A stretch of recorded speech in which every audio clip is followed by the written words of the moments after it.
I got you. Right. Sorry, can you Yeah, you'll have to give me a link. Yeah. Hey guys. Hey. How are you? Hey. Come on in. Hey guys. Hello, hello. Hello. Hey, how are you? Good. Air high five. So it's funny, we haven't been in a room like this, or and for Centrinex anyway, and geez, I mean, it's been a long time. Right, it has been. So this is the world is maybe trying to get back to normal. Maybe. I think this is our new normal. Yeah, I don't think there will ever be a normal again. Oh, there will. You think? Oh, sure. I hope so. Here's hoping. I'm ready to go on a trip, a vacation. Yeah, right. Can't wait for that. Well, you all are a part of Centrinex's first Centrinex Talk as associate supervisors and supervisors of the company. Jim and Rudy and I wanted to get some perspective from you, a couple different questions that we thought of, get an idea that, there's lots of people out there that are looking to grow in their management style, to become supervisors, and I think that the perspective that you all have and the positions you have in the company would add that perspective. And then, if you're lucky, we'll give you a chance to ask us some questions about. Fingers crossed. Yeah, well, we'll see how. But what we'll do is let's sit and have a drink and relax and eat some food and just kind of enjoy ourselves. Questions? I've got a few questions, but first, welcome. It's so cool that you guys are here. Seriously. So the 4 questions that you can pick the one that you want to speak to most, except because Bart just said, or what Bart was alluding to was, how did you earn your position? I do want you to all to answer that. What's the best thing you've done for a client? What's the best thing you've done for your team? And the 4th question was, what's the best Centrinex moment you've had? How I earned my position at Centrinex was just hard work, dedication, proving myself to, not only my supervisor, but others around that were kind of watching, volunteering to do additional things, staying overtime, helping out, with other things around the call center besides my job. I learned a lot doing that. And have been promoted since then. So that's how I earned my position and Great to job. keep moving forward. Great job. You run the Tuesday meetings, right? Yes. You volunteered for that? Yes. Sort of. Yeah, kind of. So I enjoy it. Thank you. You're welcome. I think I earned my position mostly by trying to be innovative and really trying to figure out what people's needs were in terms of training and things like that. So really being on the floor, finding out what they needed, and then also looking for just small changes that were going to make big improvements. So if everybody was missing this one thing, or if enough people were missing this one thing, then it was better to retrain everybody on that thing, or go in more in depth with those things, stuff like that. Yeah. So I earned my position by not being complacent and just working hard, never saying no, and then just being a part of the team. So just always being a team player. So anything somebody needed to do, whether I didn't know how to do it all, I would learn how to do it, and yeah. Right So on. I think I earned my position just by being flexible, and every time, we're in the shared group, so it's evolving, ever changing, so you have to be flexible, and you have to really wear a lot of hats. So just making sure that if you don't know something that you ask, and you just do your best to learn and train and just be willing to say yes and run it like Take your it own. home. So I earned my position, one, by being dedicated and committed to the job, by trying to go out of my way to make myself seen. I came from another company, so initially when I, came, I felt like there were some things I was lacking. So I always had a desire to learn, and so I constantly said, "Teach me, teach me, teach me." And I think that was one of the ways. Also, was getting down in the trenches with my team. When something was done, needed to be done, I didn't just delegate it to somebody. I would say, okay, let us do this and we'll get down and do it together, because that was the model that I was shown. So, Amina, just to put you on the spot too, you had a time where you were going to be leaving the company and decided to stay. Do you think that some of it had to do with your ability to express yourself in the company as you have, and that you would I don't want to have an answer inferred in the question. So why don't you just answer the question? Of, how did that come into your thinking and making that decision to stay? So I kind of, I guess, had like my grow up moment too. So just reflecting. So I was leaving for more pay, right. And so just reflecting on everything that Centrinex has taught me, has done for me. So like I was in like my last week, and so it was sad. It was like I was breaking up like with a long-term boyfriend, and so like I thought about like all the reasons like why I was leaving and like going to this new place, and so like the only reason I was leaving was because of pay. And so I'm like, well, if this is the reason why I'm leaving, then I'm always going to be in search of a job, because there's always going to be a place, you know, that pays more than the next place, especially as I learn and grow. And so I just kind of, it's not always about the pay sometimes, but like how you're treated. So that's why I ended up staying. PG, what was your best Centrinex moment? And let's start with Delana this time. My best Centrinex moment, honestly, was just becoming a part of the Centrinex family. Kind of, you know, just circling back to just coming into the call center. And when we were brought over there, we were told that we were just renting space, but we were still under our old company. And we were told, you know, hey, we're going to be going back. We're just here and blah, blah, blah. And we were told that all the way up until the Monday that we got called into the conference room to say, you know, hey, we're going bankrupt. Right. We don't know what to tell you, you're out of a job. And in that moment, as you know, for most of my, most of the employees that were with me, most of my peers, like you could see the tears start to flow. But before the first tear could hit their cheek, Bart was like, hold up, let's stop right here. Everybody take an hour lunch, don't clock out. We'll reconvene in an hour and I'll let you know where you're gonna be reassigned. And everybody will still have a job. And so that was it for me. I was like, oh yeah, this is how you work like a grown-up. Like, that was it, so. Very good. My best Centrinex moment was actually being promoted to a supervisor, just because I felt like you guys entrusted me with like a baby, I feel like. And just because I grew, in 2 years, like I was promoted to a supervisor, so I just felt proud of myself and proud that you guys took the time to invest in me and, you know, teach me Amina. And just, you know, again, welcoming me to the family. Like I always felt a part of the Centrinex family, but just that you guys trust me kind of like makes me feel more a part of the family. Right. I think my best Centrinex moment was probably participating in the Kansas City Corporate Challenge. So I was actually like kind of sad that I was pregnant this year, because I'm like, dang, I'm not gonna get to participate. Right. But I think that was my best moment. It was kind of fun to see everybody outside of work and just having fun. I can't think of one specific moment, but I think the Centrinex U classes have been really helpful. The fact that they're not always work-related and that we're learning about, you know, grocery budgeting, buying your first home, effective stress relief, all of that stuff really comes in handy. And for us to be taking the time to learn about stuff that's going to help us overall as people and not just as employees, I think that's really cool. Shannon. So I have a few different proud Centrinex moments. One of them is definitely the promotion to the position I'm in currently. And I think my most favorite would be when the whole pandemic hit. Just being able to move fast and swiftly and get like 90% of our team working from home in a matter of like 2 or 3 days. 2 days.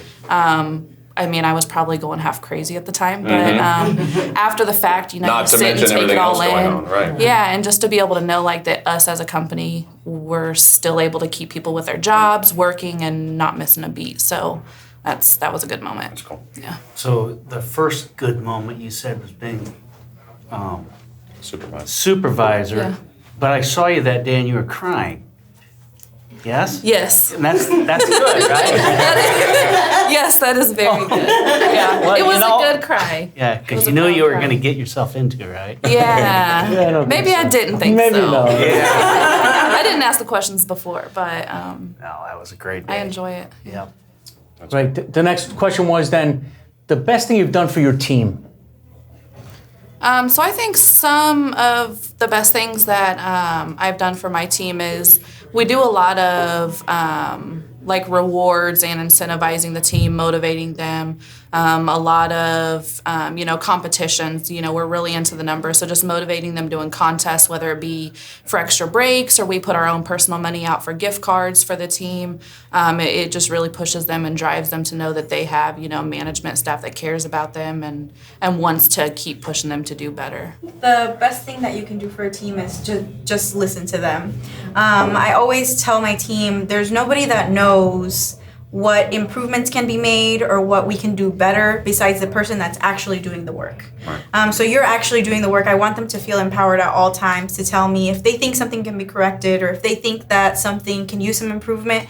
I want them to feel empowered to tell me that they can do that. Right. And a lot of the times they come up with just really great ideas and we're able to implement them, and I think it makes everything overall a smoother process. I think the best thing that I did for my team is to do the work with them. So a lot of times during interviews, when asking applicants about their previous job experience, a lot of times they say like, my previous boss or supervisor just pointed and told me like what to do. Mm-hmm. But I think you relate to them more, or they can relate to you more, and they don't just see you as this scary person when you're actually down there doing the work with them, and you can just relate to what they're going through. So I think just knowing like what they're going through is the best thing that I could have done.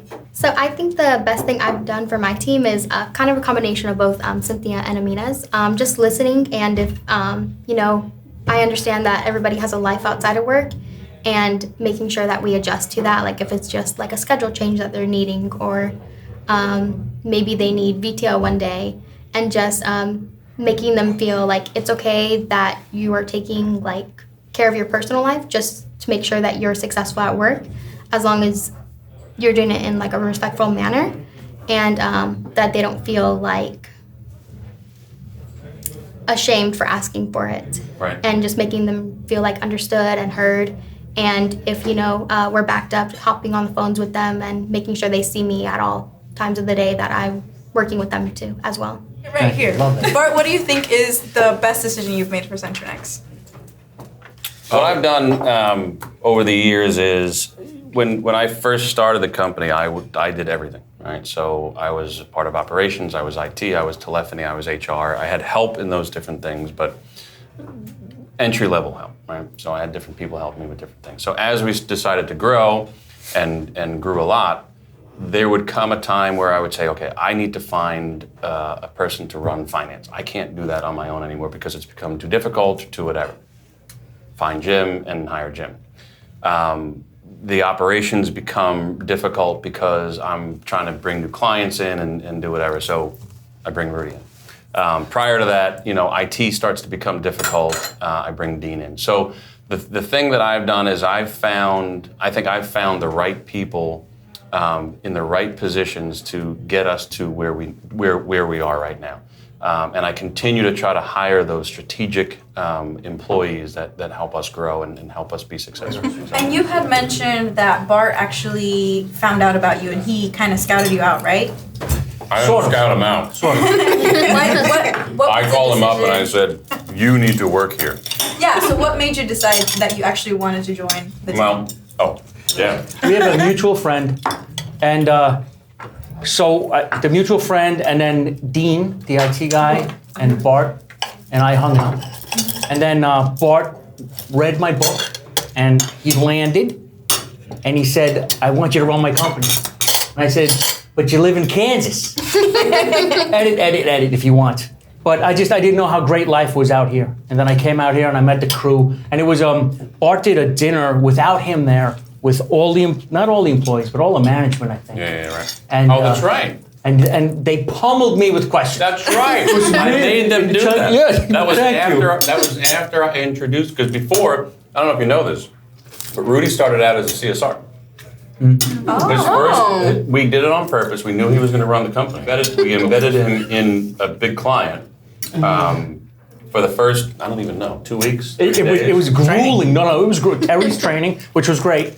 And then on the floor for another week. And then all of these employees talking about how awful this is and how terrible that is. And meanwhile, they have no idea who he is. It's like secret boss. Yeah. Undercover boss. We created that before it even right. Black T-shirt, yeah, the high tops, so it was the bum. And we used to do these weekly meetings, and this was in the old building. Yeah. And we set up this wood and these blocks, and we had an employee come, and I said, all right, try to break it. So she does this thing. It was really funny. I forget what her name was. And then we had Rudy come up, and he did it, and people freaked out. It was the coolest thing in the world. He breaks this wood, and I look up, and I said, by the way, this is your boss. And everyone was like, what? It was a hush, and a lot of nervous people for the right reasons. Right. So I don't know where I was going with that story, but so he was. We knew, I knew, just from the very beginning where Rudy was going to head with this, and so it was a formidable start for sure. It was terrific. It was terrific. I recommend it to anyone.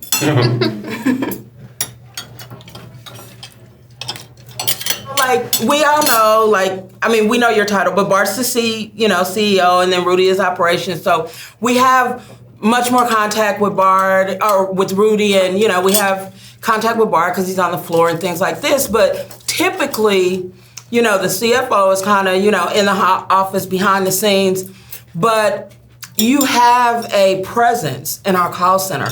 How do you find that balance? Like, how did you do that, really? Because most times it's like, oh, no. When you deal with the billing, it's got to be perfect, and you don't want to deal with, the accountant type person. But there's a balance with you. How did you manage to do that? I get in Rudy's operations a lot because as a CFO, you have to know kind of what's going on. Mm-hmm. And you got to know who to talk to when I run into a problem. So I've come to probably all of you and asked you questions about, people and various things that I need to do my job with. And so, yes, I don't come out there a whole lot, but when I do come out there, I try to visit a little bit if I can and get some steps in. Because So my wife tells me all the time that I'm hunched over doing this. And that is true, particularly around our closing time and whatnot. But I do like to get out and walk around and see people. That's great. We have a lot of negative employees that work for us. There's a lot of people that just complain about whatever they complain about because that's just what their personality is or where they're at or whatever. And you see it and experience it, not every day, but maybe every day. So as you see it happen, you have to be an institute for change to not let it happen. So how do you balance stopping it from happening, but also trying to understand their feelings and fix whatever it is that they need to work on? I think that when it comes to, people in a negative situation, and I do it well with my employees, just having that open door, like truly listening and understanding their side first, and then trying to come to the resolution as to why they feel that way. Maybe something, the way we do a process or something, they don't understand really the back end and the whys when they just get told, hey, this is what we're doing. So just really digging down into the situation and, listening and explaining, and going even further into that back end to hey, I've been there before and just really showing that understanding, I think helps and turns those situations around. I'm able to, that kind of same thing where Delana says she's older, so she's been through everything. Right. So sometimes the younger employees, they think, this person is older or they don't understand because they haven't been through this before, or they just don't see that. But just me as being a young person, I'm able to I'm going through what they're going through most of the time. Yeah. So I'm able to kind of share my experience. It was a rough night on Westport last night, but I'm here too. I had to come in to input your PTO or submit your Paylocity hours so you can get paid. So, you kind of got to be here too to answer the phone for me. So I'm able to relate to them as far as being around the same age and just sharing my experiences and tell them I feel I'm just Sorry, Delane. I just feel like I'm able to relate to them a little bit more better because we're, around the same age. So, like, to them, like, it's, real and not just some old person telling them, this. So please share with us one of your most notable victories for a client. For one of the lending clients who sought us out as far as our consulting piece, getting them off the ground because they've been in the works, I want to say over a year before they're in the talks of it before actually lifting off. So the consulting piece and being part of that, like from ground zero. Yeah. And then it was actually pretty recent. We actually met our funding goal for October. Oh, wow. That's awesome. Okay. Well done. Yeah. And they've got to be over the moon happy Yes. with that, for sure. That's right. I think ever since my induction into QA, I've been able to schedule calibration sessions with some of the clients. So that really helps you know exactly what they're looking for in quality assurance. Right.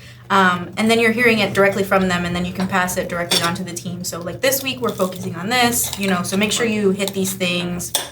And I think ever since we've started doing that, we've seen really notable improvements out on the floor. Okay. And I think everybody in general just has a much better understanding of everything because, you tell a group, and even if somebody missed it, they're going to go ahead and spread that knowledge with each other. Right. So I think we've seen a lot of difference positively because of that.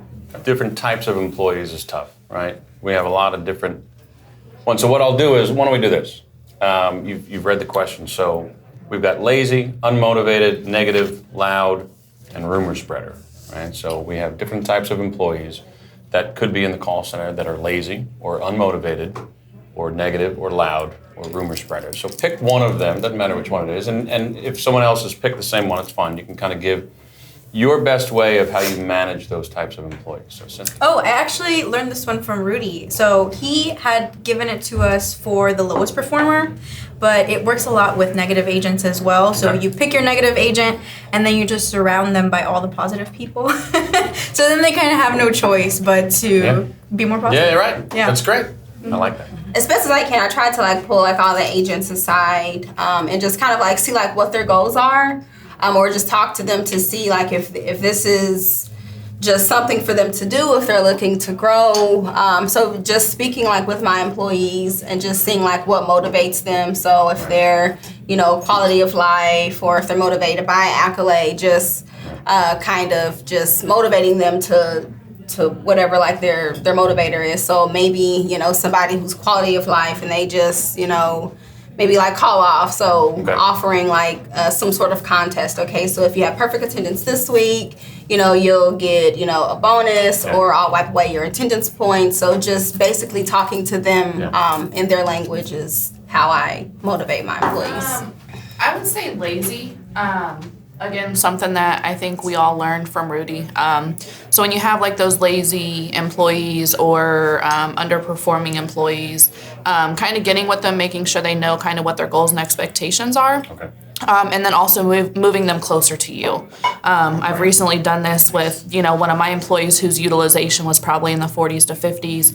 Our minimum is 65 to 75. Once I've moved his seat, not only has his attitude improved, but, we kind of go back and forth with, hey, where are you at today? And he's like, hey, Shayna, did you see where I was at yesterday? I'm like, yes, great job. So I think that's a big thing that helps. Just kind of, see why they're loud. Just kind of, get to know that person and figure out why they're loud. I know that I'm loud, and part of it is because, I don't hear as good in one ear. So just kind of seeing that and seeing what it is and kind of catering to that need and just, talking to them in a lower tone. And when you speak with them in a lower tone, then it kind of makes them, wonder why you're whispering and they whisper, And so, just kind of catering to them that way and not putting them in the core group to bring that up, kind of putting them on the outskirts. You've had these different types of people working for you before, and you've lost some of them. They've quit, and you realized afterwards that you could have done something differently to help save them because they were probably right in what they were saying or how they were acting or whatever, or they were wrong and the way that they were behaving, you could have fixed it. So you know now more than you knew a year ago. So what would you have done, and what type of employee did you lose, and that's not working here anymore, that you say, you know what, I could have saved them if I did this. Yeah. So there was an employee that, I feel like I could have done more by understanding that not everybody is the same and not everybody is independent. And at some point, when you're an entry-level employee, you're an entry-level employee until you're, until you are nurtured and you grow into more. So there is a point when it's okay to be needy. Yeah. And I had to learn that. Right. And so now I'm there. I would kind of cater to see if there's something that I could do to nurture that need and to help them grow, or if it is truly a time to cut our losses and move on. Great. All right, well, our time here is done. I want to thank you all. Yeah. You did a job. Unbelievable. We So did not proud of get you to the guys. call center question. It's easy when you're good at what you do and you're all awesome at what you do, right? So these questions that that are based on what you do in your day every day are easy to answer because it's what you do. So you don't have to think about something, right?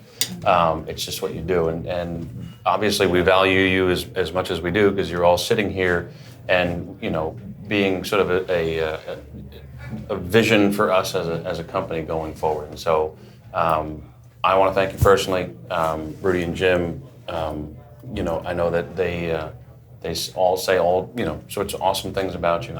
So just from a logistics standpoint, get your drinks. You guys have dinner waiting for you out there. Have a great time. Enjoy it. And if you have any answers that you wanted to answer a certain way and you forgot, it's too late. I'll ask mine Tuesday. Right. Well, just so you know, I save every email that you guys, say good job and all that. So when Jim says it, I have it. Yeah. Everybody, thank you so freaking much. I'm so proud of you. I'm so appreciative of you. I'm just so exudingly proud of you. Are you gonna cry? Thank you so much. Give us a tip. After the next class. Thanks. It was great. Thanks a lot. Thank you. Seriously, that was gold.